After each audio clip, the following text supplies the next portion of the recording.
Bienvenidos. Qué bueno que podamos estar aquí conectados a escuchar la palabra de Dios. Así que dispón tu mente y tu corazón para que esta palabra sea productiva, para que sea una semilla poderosa que logre transformar tu vida. Hoy vamos a hablar acerca del buen gobierno. Y para uno hablar acerca del buen gobierno, hay una frase que dice que el que no sabe gobernarse a sí mismo no puede gobernar. El que no sabe autogobernarse no puede gobernar a otros. Y es un principio que está en la Escritura, que nos enseña realmente a que nosotros debemos aprender cuáles son los principios correctos de un buen gobierno, cómo el Evangelio, cómo la palabra de Dios puede elaborar fundamentos sólidos e importantes que nos puede servir para gobernar bien nuestra vida y para entender lo que es un buen gobierno. Así que los invito a que vayamos a la palabra de Dios en Génesis, en el capítulo 1, del versículo 27 al 28, cuando el Señor formó al ser humano, le dio un propósito. Dice Génesis 1, 27 al 28, así que Dios creó a los seres humanos a su propia imagen, a imagen de Dios los creó, hombre y mujer los creó. Luego Dios los bendijo con las siguientes palabras: sean fructíferos y multiplíquense, llenen la tierra y gobiernen sobre ella, reinen sobre los peces del mar, las aves del cielo y todos los animales que corren por el suelo. Podemos entender que en el mismo momento en que Dios formó al ser humano, en el mismo lugar donde los formó, les dio una bendición, pero también les dio un propósito. La bendición de ser fructíferos, la bendición de multiplicarse, la bendición de crecer, pero la importancia de entender el propósito de gobernar la tierra, de gobernarnos de una manera correcta. Y por eso, cuando nosotros nos alejamos de Dios, cuando el ser humano se alejó de Dios, perdió el propósito, perdió el sentido, perdió el enfoque. Y muchas veces nosotros vemos que nuestras sociedades padecen porque la gente no sabe lo que es un buen gobierno. Muchos discuten cuál es el buen gobierno, en qué está basado un buen gobierno. Pero nosotros necesitamos comenzar desde la raíz, desde el autogobierno. Si nosotros no podemos gobernarnos bien, no podemos gobernar a otros. Cuando vemos en la Escritura, el apóstol Pablo le decía a Timoteo que unos requisitos fundamentales para que pueda una persona ejercer servicio, poder ser un diácono, poder ser un líder en la iglesia, debe ser una persona que se gobierna bien ella misma, que gobierna bien su casa, para que pueda entonces poder gobernar bien los asuntos de la iglesia. Por eso es muy importante que nosotros entendamos estos principios. Cuando vemos nuestra realidad, nuestra circunstancia, nuestra cotidianidad, nuestro país, muchas veces nosotros nos preguntamos, ¿cuál será un buen gobierno? Algunos pareciera que ya se frustran y pierden la esperanza de que podría existir un buen gobierno. Pero nosotros necesitamos entender que el reino de los cielos nos da las capacidades para ser transformados, para salir de las tinieblas a la luz. Y eso involucra todas las áreas de nuestra vida. Algunos han basado el cristianismo solamente en preocuparse por lo que sucederá después de la muerte, ir al cielo y no al infierno. Pero el reino de los cielos comienza con el hoy y comienza con una transformación que nos ilumina y que nos muestra una manera nueva de vivir, una nueva vida basada en buenas obras, en buenos principios. Y qué bueno que nosotros entendamos que en el propósito de Dios está que nosotros tengamos los suficientes principios para vivir una vida buena, para vivir una voluntad buena, agradable y perfecta, como dice el Señor. Y muchas veces nosotros nos preocupamos personalmente, siempre luchamos con tratar de encontrar cuál es el mejor gobierno, cómo podemos gobernar bien. Y necesitamos empezar a entender qué nos dice la Escritura. En días pasados estuve en la oración del miércoles, llevando la carga por mi país, llevando la carga por las posturas políticas y las maneras de gobernar. Y el Señor nos regaló el Salmo 72. Y en ese salmo podemos nosotros aprender cuáles son las bases de un buen gobierno. Y cuando me refiero a un buen gobierno, me refiero al gobierno, cómo se debe gobernar en un estado, pero también esto puede ser visto desde el punto de vista macro o desde el punto de vista micro o personal. ¿Cómo puedo yo gobernar bien mi vida? ¿Cuáles son los principios correctos? Si yo tengo principios correctos, puedo gobernar mi vida, puedo gobernar mi familia, puedo gobernar un grupo que me den responsabilidad o puedo gobernar un país.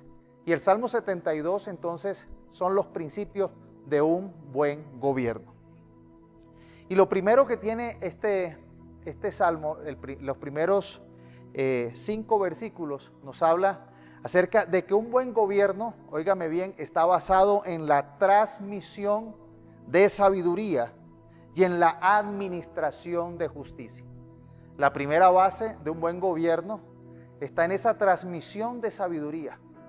La sabiduría se transmite de generación en generación y está basada en la administración de justicia.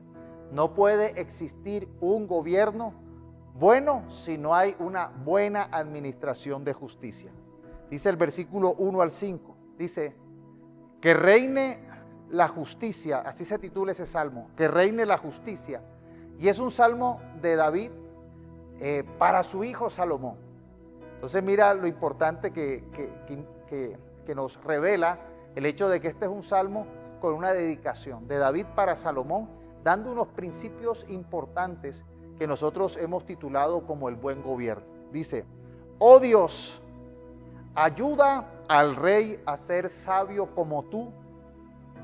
Enséñale al hijo del rey a ser justo, que el rey gobierne a tu pueblo con bondad y que tome decisiones justas a favor de los pobres, que haya paz y justicia en los montes y colinas para todo el pueblo.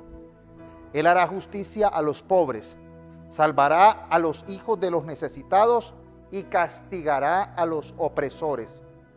Que la gente te respete de generación en generación, mientras el sol y la luna brillen en el cielo. Aquí nosotros podemos ver esa preocupación o ese interés de David de transmitir un legado a su hijo. Cuando nosotros vemos la historia de Israel, vemos que Dios se reveló al pueblo, a la nación de Israel. Pero Dios tenía un lugar que era el tabernáculo. Allí tenía una reunión con los sacerdotes y los sacerdotes transmitían la revelación de Dios, igual también intercedían por el pueblo. Pero ese tabernáculo estaba hecho de carpas y era móvil. Fue la manera como Dios empezó a revelarse a esta nación de Israel. Pero entonces en el corazón del rey David estuvo el buen propósito de poder construirle un templo para adorar al Señor, un templo que sea en un lugar fijo en la capital, en Jerusalén. Y él le pidió a Dios poder tener ese privilegio, esa oportunidad de poder construir ese templo. Él tenía los recursos, tenía el poder, tenía la autoridad para hacerlo. Pero Dios le dijo que él no iba a ser el que lo iba a construir, sino su hijo Salomón. Entonces David se preocupó por darle de herencia a su hijo, no solamente la riqueza, no solamente la educación, sino que les transmitió la visión, el propósito importante para que el gobierno de su hijo fuera un gobierno basado en los principios de Dios. Y esto nos revela algo muy, muy interesante. Nosotros como padres, nosotros como parte de esta generación, tenemos la responsabilidad de transmitir a nuestros hijos la visión de reino, la visión de responsabilidad acerca de las cosas eternas, que comiencen ellos a poner en orden primeramente su vida, dándole prioridad a lo más importante, a Dios sobre todas las cosas. David pudo contagiar, transmitir, dejar como herencia, dejar como legado a su hijo Salomón una visión, la construcción, la materialización del templo donde iban a adorar al verdadero Dios, creador del cielo y de la tierra, al protector de Israel. Y esta herencia obviamente la recibió Salomón Y aquí entonces David le deja por escrito este salmo con estos principios. El primero empieza a decirle: oh Dios, ayuda al rey a ser sabio como tú. Y necesitamos comprender y necesitamos que nuestra generación entienda que no solamente llenarse de conocimiento, no solamente llenarse de información, porque vemos que esta generación y muchos padres creen que hacen lo correcto y lo suficiente con darle a sus hijos educación, donde solamente reciben conocimiento o donde solamente reciben información. Pero aquí la preocupación del rey David era para que el rey, su heredero, recibiera sabiduría. Y la sabiduría proviene de Dios.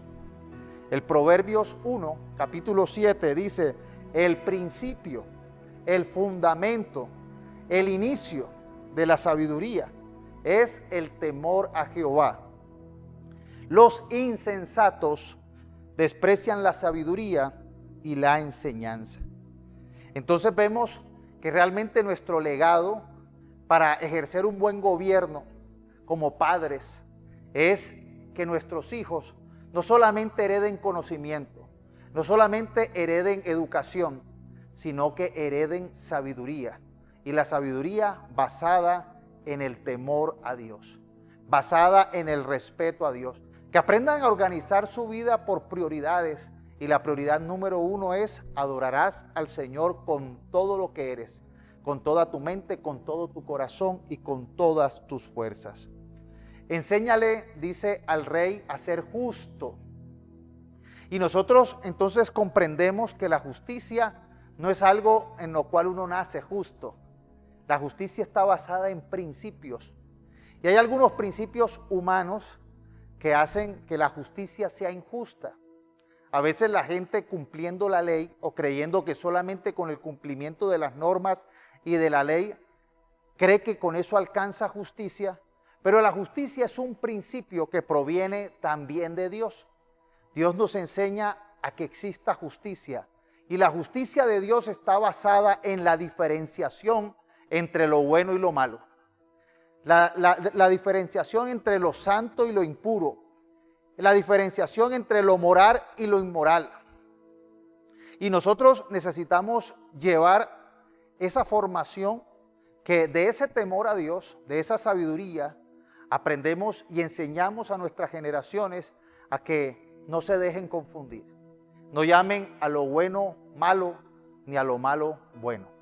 Realmente la justicia tiene que ver con poder inicialmente discernir la diferencia, la balanza que pesa realmente qué es lo real, lo verdadero y qué es lo falso y lo que no tiene sustento. Por eso la justicia también proviene de Dios, porque nuestro Dios tiene un principio, que Él es justo. Comenzamos leyendo Génesis, cuando Dios creó al ser humano. Dice que lo creó a su imagen y semejanza, al hombre y a la mujer los creó. Dios, al crearnos a su imagen y semejanza, nos hace entender que nosotros podemos recibir esa sabiduría si proviene de Dios, de su imagen y semejanza, porque el principio de la sabiduría está basado en Dios. Igual, enséñale a ser justo. La justicia también proviene del mismo Señor, que nos hace poder recibir esa justicia, poder diferenciar lo bueno de lo malo, lo santo de lo impuro. Y qué importante es que nosotros entonces podamos así pasar al punto número 2 que dice, al versículo número 2 que dice: que el rey gobierne a tu pueblo con bondad y que tome decisiones justas a favor de los pobres. Cuando se habla de los pobres, es que la justicia no está basada dependiendo al temor a las consecuencias. Porque muchas veces los pobres, las personas menos afortunadas o que no tienen la posibilidad de defenderse, realmente hay personas que entonces dicen: como este no puede defenderse, yo puedo abusar. La justicia no tiene que ver con clases sociales. La justicia es proteccionista y es igualitaria.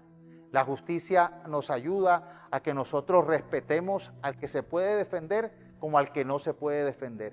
Y esta es una justicia que da protección, que no abusa, que no depende de, ni que las circunstancias cambian en favor de alguien. Es una justicia que, como cuando nosotros vemos la figura de la justicia, que es una mujer que tiene una balanza para poder medir lo que realmente tiene fundamento y lo que no. Y tiene los ojos tapados, vendados, para que no haga diferencia, para que no dependa si es que puede o no puede. Y aquí es una justicia que está a favor de los pobres.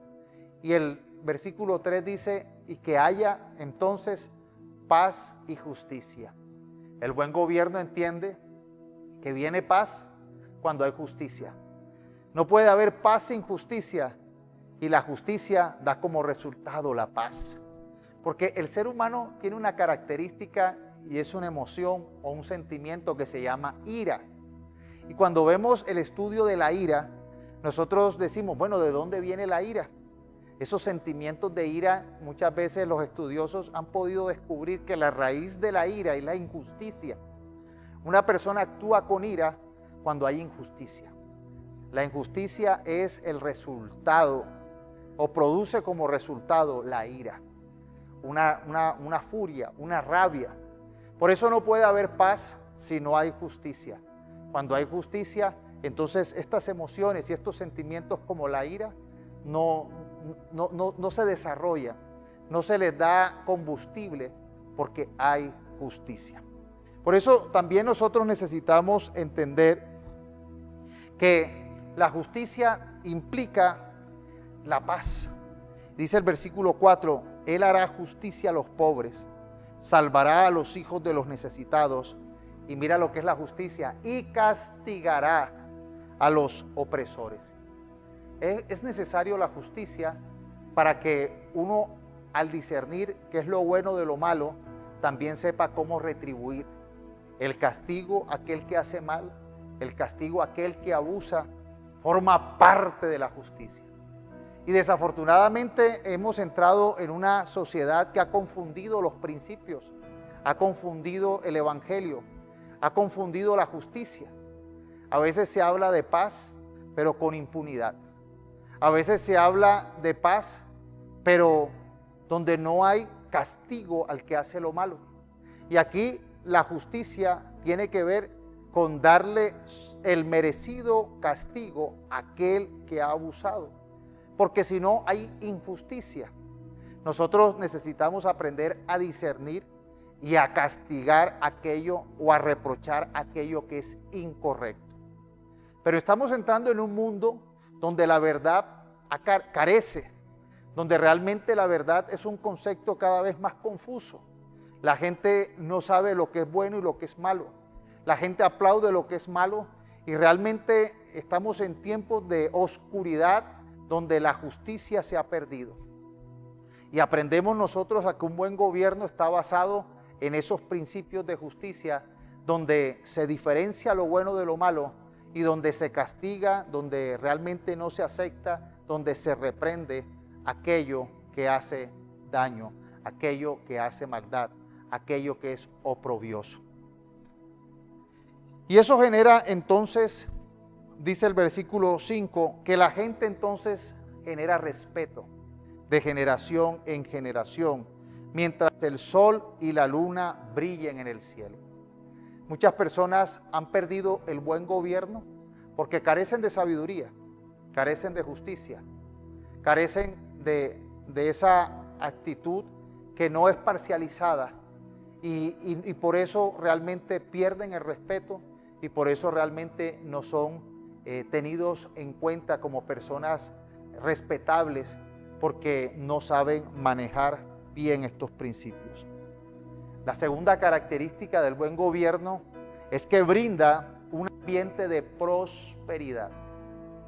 Brindar un ambiente de prosperidad. El versículo 6 al 11 del Salmo 72 dice, el rey será como lluvia que cae sobre los campos, como agua fresca que cae sobre la tierra.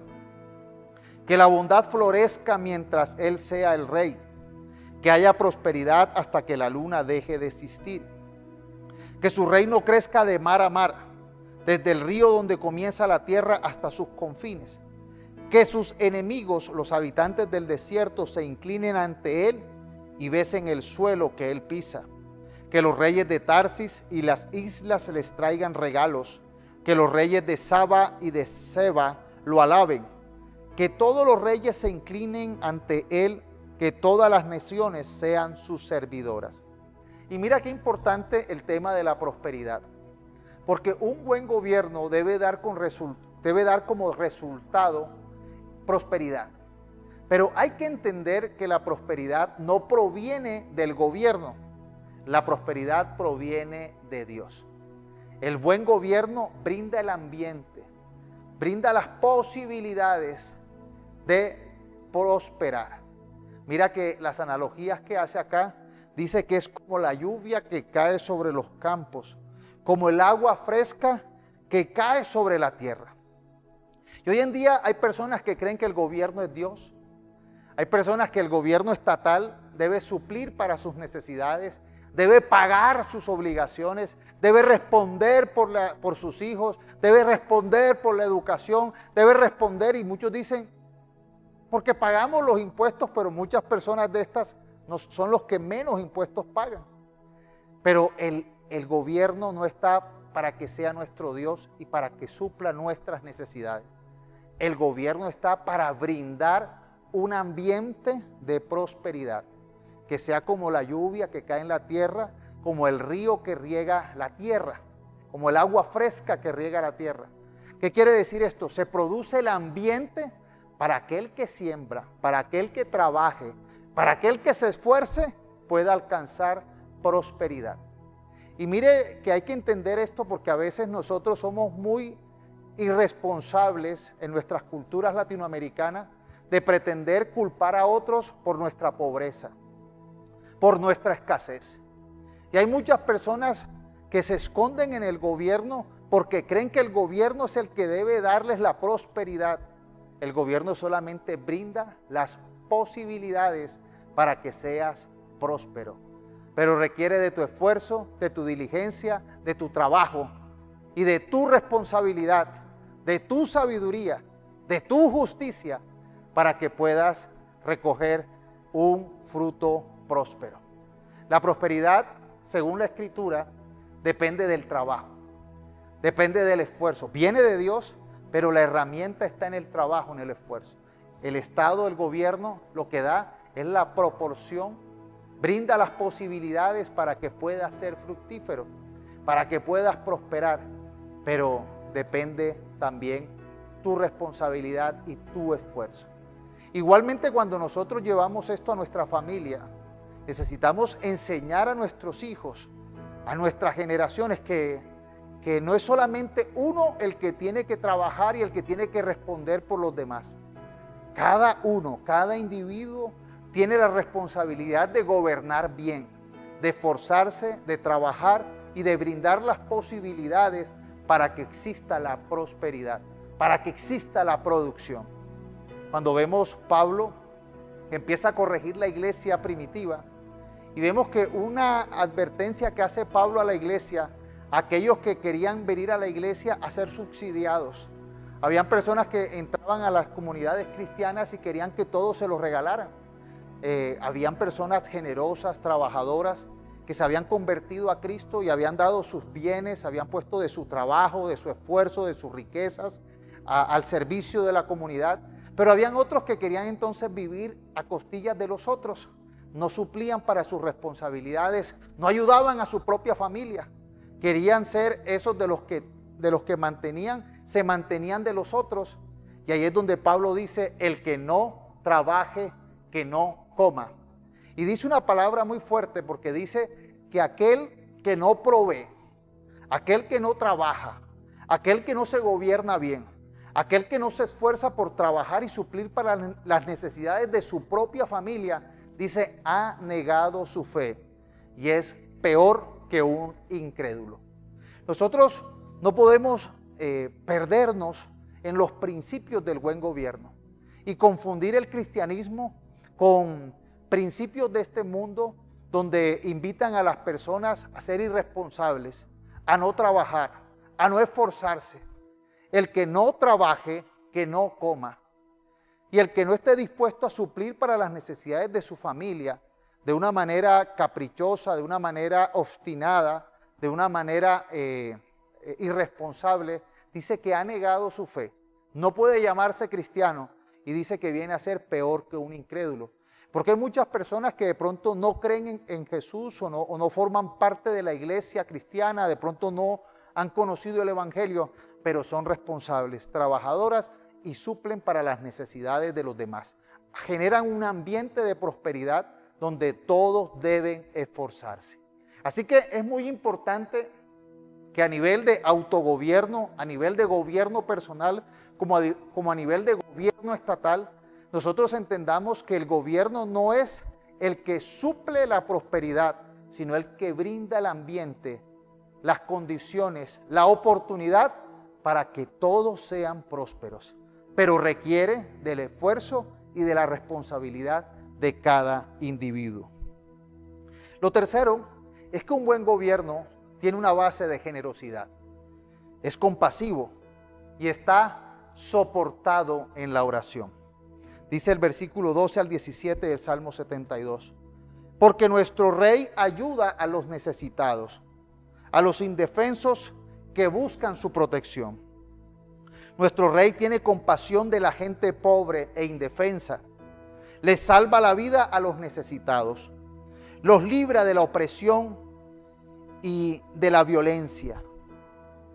La vida de ellos es muy importante para el Rey, que viva el Rey, que reciba el oro de Saba, que siempre se ore por él, que se le bendiga todo el día, que haya trigo en abundancia en el país, que haya mucho trigo en las cumbres de los montes y que ondee como el Líbano, que las ciudades estén llenas de gente como la hierba del campo, que el nombre del Rey permanezca para siempre, que se recuerde su nombre mientras exista el sol y que todo el pueblo lo bendiga y que todo el mundo reciba sus bendiciones. Un gobierno que es compasivo, un gobierno que es generoso, es un gobierno que está abriendo las compuertas y las ventanas de los cielos. Hay un principio espiritual que este mundo, que Satanás quiere robar de las personas. Satanás quiere que nosotros seamos mezquinos, indiferentes, que nosotros seamos personas aisladas a la necesidad de otros. Cuando Dios nos puso en este mundo, nos puso para que nosotros podamos ser de bendición, ser de ayuda. Y Dios te bendice y nos bendice para que nosotros seamos bendición. Somos bendecidos para bendecir. Un buen gobierno entiende que recibe la bendición de Dios, que recibe la sabiduría, que recibe la justicia, que recibe todo aquello que le brinda la posibilidad de prosperar, pero con un propósito de también sembrar en otros. El apóstol Pablo, cuando habla acerca de las ofrendas, de poder ayudarse entre el pueblo de Dios, dice ese principio, el principio del agricultor. Dice que un agricultor que siembra pocas semillas, recogerá pocas semillas, poca cosecha. Pero aquel que siembra abundantes semillas, recogerá gran cosecha. Y aquí hace la referencia a la posibilidad de ser generoso, de sembrar, de ofrendar, de diezmar, de ayudar al necesitado. Y nosotros necesitamos comprender que un buen gobierno es generoso, tiene un propósito de ser de bendición. El buen gobierno no puede tener sensaciones o sentimientos mezquinos, no puede ser solamente para malgastar, para ocuparlo en los placeres caprichosos impersonales. Cuando vemos nosotros aquellos íconos que nos muestra este mundo de personas ricas, famosas, de personas que han alcanzado grandes sumas de dinero, y uno ve que muchas veces alardean por las redes los carros, los lujos, y uno muchas veces ve que las redes muestran unos íconos de personas muy ricas que lo que hacen es que los otros lo envidien. Ay, mira la plata que tiene, mira la riqueza, mira lo que compró, mira cómo se gasta, mira la cantidad de recursos que tiene. Compran las cosas más caras, las despilfarran, las botan, las destruyen. Y todo es en un culto a su egolatría, en un culto a ese ego de que alcanzaron a tener y se sienten entonces los más privilegiados y los superiores porque son bendecidos. pero realmente esos son los íconos de desgracia, porque la prosperidad de Dios no tiene como propósito el alardeo, como propósito la egolatría. No está basado en el ser humano, no es egocéntrica, sino realmente tiene un propósito de bendecir a otros, de usar esos recursos para bendecir al que está en necesidad. Y dice que Dios a estas personas, cuando estoy hablando del principio de la generosidad que habla el apóstol Pablo, dice que Dios dará para que tengas sobreabundantemente para tu vida, pero también para que puedas dar a otros. Si nosotros no entendemos que el buen gobierno tiene un propósito de ser de bendición, entonces es como el agua que se estanca y termina pudriéndose.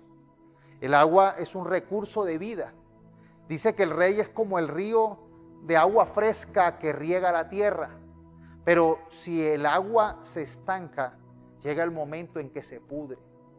Si el que está administrando, queriendo hacer un buen gobierno, no permite ser de bendición, sino que se estanca, despilfarra, esa persona realmente después va a encontrar agua podrida, donde no hay vida sino muerte. Vemos la tragedia de nuestro vecino Venezuela, uno de los países más ricos de Latinoamérica, con los yacimientos de petróleo más grandes que hay en el mundo. Y vemos países como Dubái, como toda esta zona de Arabia, que tienen también riquezas de petróleo, no tan grandes como la de Venezuela, y son aquellos países que tienen lo más grande y lo más maravilloso del mundo. ¿Por qué? Porque tuvieron un buen gobierno, invirtieron, generaron un ambiente de prosperidad. Pero vemos que Venezuela se centró en que la riqueza se la empezaron a apropiar, empezaron a gastarse para sus propios lujos, para sus propios beneficios. No usaron la riqueza para generar el ambiente de prosperidad, sino para destruir. Eso terminó secándose y terminó siendo ese país de pobreza y de destrucción. Un mal gobierno destruye toda buena riqueza y todo buen propósito. Estancaron el propósito. Se centraron en apropiarse y en mal administrar. Y esto generó esa tragedia horrible de nuestro país vecino, Venezuela. Por eso nosotros tenemos que aprender a ser compasivos, a tener en cuenta la necesidad del pobre, ayudar al que está necesitado, darle la mano a aquel que podemos ayudar y que es cercano a nosotros.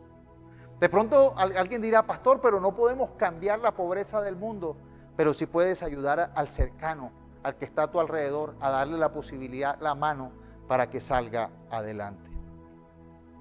En Primera de Timoteo, capítulo 2, versículo 1 al 3, el apóstol Pablo dice lo siguiente: así que recomiendo, ante todo, que se hagan plegarias, oraciones, súplicas y acciones de gracia por todos, especialmente por los gobernantes y por todas las autoridades, para que tengamos paz y tranquilidad y llevemos una vida piadosa y digna. Esto es bueno y agradable a Dios nuestro Salvador. El Pablo le está enseñando a Timoteo y a la iglesia que hay un principio muy importante para nosotros aprender a gobernar bien. Hemos visto varios ahora, pero hasta aquí llegamos al momento de basar todo buen gobierno en la oración. Entender que la posibilidad de ser buenos administradores también proviene como un regalo de imagen y semejanza de Dios, el cual tenemos que pedirle a Dios que nos los sea desarrollando, que podamos nosotros ser buenos administradores, que podamos nosotros saber cómo administrar nuestros recursos. Es más, uno de los dones del Espíritu Santo es el don de la administración. Necesitamos nosotros pedirle al Señor que nos dé la capacidad, la sabiduría, para nosotros administrar no conforme a los principios de este mundo, ni conforme a los deseos pecaminosos y carnales egoístas, sino que podamos administrar los recursos conforme a la dirección del Espíritu Santo de Dios. Por eso la oración es la que tiene el resultado de darnos la sabiduría. El Espíritu Santo nos guía. El propósito del Espíritu Santo en los creyentes es guiarlos a toda buena obra. Y esto incluye una buena administración, un buen manejo de los recursos, una sabiduría para saber moverse. Algunos creyentes desafortunadamente han pensado de una manera mezquina. Se ha vendido un evangelio de pobreza y de ruina. Muchos creen que ser espiritual es el que más arruinado, el que más pobre está, y es una gran equivocación. El Señor nos invita a manejar un buen gobierno porque Él es el mejor gobernante que puede tener el universo. Pero nosotros hemos sido malos gobernantes cuando nosotros nos hemos alejado de sus principios y hemos sido rebeldes a su dirección. Por eso el buen gobierno está basado en la oración, en acercarnos a Él en oración. Y es nuestro deber como iglesia orar por nuestros gobernantes, preocuparnos, por pedirle a Dios que los bendiga, que les dé sabiduría, que los sea dirigiendo. Y ahora en nuestra democracia, en el cual nosotros escogemos quién nos va a gobernar, orar para escoger la mejor postura que traiga justicia, que sea sabio, que tema a Dios.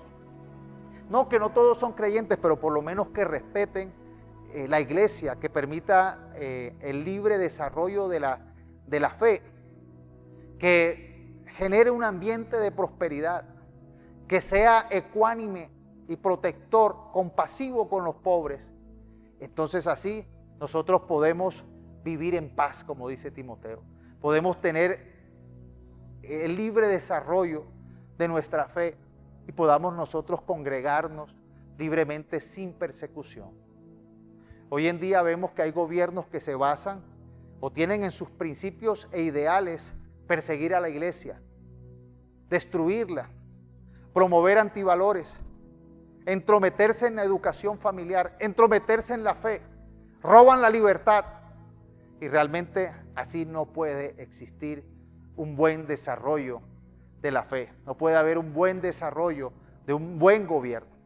Porque como último, un buen gobierno es aquel que aprende a adorar a Dios, que permite que exista una libertad para adorar a Dios y empieza a hacer entonces lo que a Él le agrada. Versículo 18 y 20 dice: bendito sea el Señor, el Dios de Israel, que hace obras tan maravillosas. Bendito sea siempre su glorioso nombre. Que su gloria llene el mundo entero. Así sea, así sea.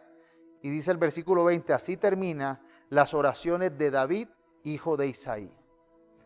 Nosotros podemos ejercer un buen gobierno siempre y cuando esté primeramente la adoración a Dios. Siempre y cuando estemos deseosos de que nuestro reino, nuestro gobierno sea como el gobierno de Dios. Por eso el Señor Jesús nos enseñó a orar: venga tu reino. Y fue más específico: hágase tu voluntad, aquí en la tierra como en el cielo. Un buen gobierno es aquel que entiende que el principio, que la ideal es que nosotros podamos gobernar y podamos vivir una vida donde el gobierno de Dios esté en nosotros. Que venga su reino y que se haga su voluntad aquí en la tierra como en el cielo. Que podamos nosotros libremente bendecir a Dios. Que podamos nosotros libremente congregarnos, libremente manifestar la fe, libremente enseñar a otros, libremente adorar. Y esta pandemia nos debe dejar como una gran claridad. Y la gran claridad es que tenemos un privilegio de poder adorar libremente. Ahora que de pronto las cuarentenas nos han restringido la posibilidad de poder congregarnos, nosotros necesitamos dar gracias que estamos en un país donde el gobierno no persigue la iglesia. Pero no es algo realmente que es así en todos los lugares. Hay lugares donde se persigue, se prohíbe, revisan qué se predica, qué se habla, vetan, censuran, condenan. Nosotros podemos libremente manifestar nuestra fe. Estamos en un país donde se promulga la libertad religiosa. Es un país laico, no ateo ni anticristiano. Algunas propuestas políticas quieren realmente convertir a Colombia en un país anticristiano, ateo, que censura la fe. Nosotros tenemos la libertad hasta el momento y esperamos que así continúe de poder adorar a Dios. Un buen gobierno promueve la adoración a Dios, promueve la libertad para que levantemos bendiciones y adoraciones al Señor. Por eso, un buen gobierno manejado desde el gobierno personal, un buen padre, una buena madre, enseña a sus hijos a adorar y a tener tiempos de adoración a Dios. Promueve la adoración a Dios. Promueve que existan esos tiempos espirituales. Muchas veces muchos padres llegan frustrados a decirme: pastor, pero yo les di educación, yo les enseñé, los llevé a la iglesia, pero de pronto no hicieron el énfasis en que un buen gobierno está basado en la adoración genuina, en buscar a Dios. Muchas veces hay hogares donde los padres no mostraron a sus hijos un evangelio de adoración, un evangelio de una comunión genuina e interesante con Dios, sino todo fue una religiosidad monótona. Y si nosotros no dejamos ese legado en nuestras futuras generaciones, se pierde. La tragedia que sucedió con David, con Salomón y con la generación de Salomón fue que David sí se preocupó en dejar en Salomón esta herencia de buen gobierno, de adoración a Dios, de propósito, pero Salomón no dejó en sus hijos esta herencia. Cuando los hijos de Salomón tomaron el poder, ellos se desenfocaron. Ellos estaban llenos de su altivez, de su propia egolatría. El propósito de ellos no estaba basado en este buen gobierno. Y ellos, por el contrario, quisieron ser gobernantes como los de este mundo, llenos de ambición, llenos de egolatría, llenos de deseos personales. Y esto generó que el reino de Israel, la nación de Israel, se dividiera en dos. Y de allí empezó la desgracia del pueblo de Israel. Por eso nosotros necesitamos comprender cuál es el buen gobierno, qué es lo deseado, cuál es la visión que queremos alcanzar, cuál es nuestra responsabilidad como individuos, como ciudadanos, como colombianos, cuál es la responsabilidad y cuál es lo que queremos de nuestros gobernantes. ¿Qué queremos? ¿Qué oramos? ¿Qué pedimos? ¿Qué gobierno queremos? Porque si nosotros no estamos orando, no entendemos qué es la diferencia entre lo bueno y lo malo, entonces nosotros no vamos a tener la claridad, primeramente, no vamos a añorar, no vamos a clamar, no vamos a desear lo correcto. Para uno poder alcanzar un cambio, necesita primero saber qué es lo que debe cambiar. Por eso comienza el Evangelio diciendo: arrepiéntete, reconoce tu pecado. El Evangelio nos permite ver que somos pecadores, pero no nos hace ver el pecado como una situación en la cual nos quedamos condenados, sino en el cual Dios nos trajo la buena noticia de que a través de Cristo nuestro pecado, nuestra equivocación, nuestra equivocada manera de vivir es perdonada, pero también tiene un cambio. El Evangelio debe producir cambios en nuestra vida, en nuestro autogobierno, en nuestro gobierno personal, en nuestro gobierno familiar, pero también debe producir un cambio en nuestro gobierno nacional. Y anhelar que este salmo sean los principios del gobierno nacional, del gobierno familiar, del gobierno corporativo, del gobierno personal.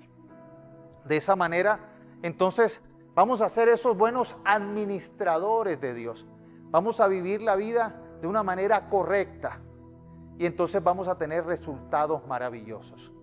Recordando que la responsabilidad de nosotros, Dios va a pedirnos cuentas de cómo administramos los recursos, de cómo administramos el tiempo, de cómo administramos todo lo que Dios nos dio. Recordando la parábola de los talentos, cuando Él hace la alusión de que a uno les dio 10, a otros 5, a otro le dio 1, y aquel que le dio uno lo enterró y no lo puso a producir. Ese fue condenado. Ese realmente tuvo unas consecuencias desastrosas para su vida. Pero aquellos que manejan bien, aquellos que administran bien los recursos que Dios les dio y entienden la necesidad de los principios de un buen gobierno, son aquellos que pueden disfrutar la cosecha abundante de esa buena administración, pero también el aplauso, la bendición, el reconocimiento que Dios les da cuando nos da la vida eterna. Ser salvos no es algo por obras, es por fe, pero no es una fe pasajera, es una fe que permanece firme hasta el final, una fe que se demuestra en buenas obras y que esas buenas obras Dios realmente se agrada en aquellos que hacen su voluntad. Para terminar, recordar lo que dijo Jesús en Mateo 6, 31 al 33. Así que no se preocupen ni digan qué vamos a comer o qué vamos a beber, qué ropa vamos a usar. La gente que no conoce a Dios trata de conseguir esas cosas, pero ustedes tienen a su Padre en el cielo que sabe que necesitan todo esto.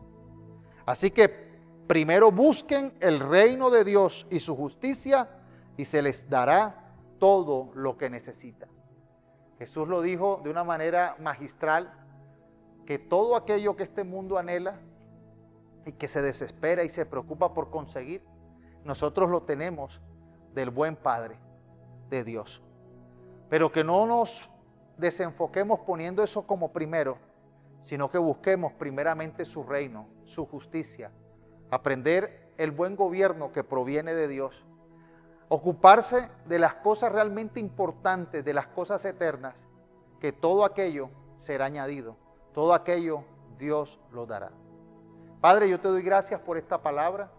Gracias, Señor, porque nos enseñas con tu palabra a anhelar, a fundamentar, a desear poder nosotros desarrollar un buen gobierno.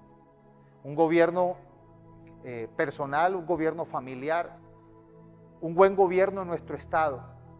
Y oramos, Señor, para que estos principios sean desarrollándose en nuestra vida, en la iglesia, que muchos conozcan que el reino de los cielos y el evangelio incluye el cambio de gobierno, un gobierno que tiene tus principios, un gobierno bueno, un gobierno justo, un gobierno sabio, un gobierno que brinda las posibilidades de prosperidad, un gobierno compasivo, generoso, basado en la oración, basado en la fe, basado en la adoración a ti. Queremos primeramente buscar el reino de los cielos, buscar tu justicia, ser justos, y queremos nosotros pedirte que suplas para todas nuestras necesidades.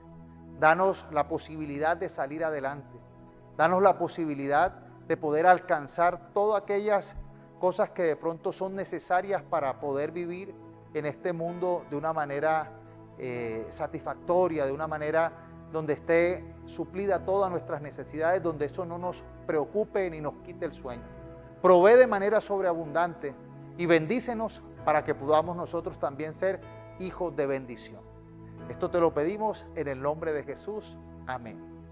Que el Señor te bendiga, que el Señor sonría sobre ti y sea compasivo contigo. Que el Señor te llene, te guarde, te muestre su favor y te dé su paz. Recibe la bendición del Padre, del Señor Jesucristo y del Espíritu Santo. Dios te bendiga.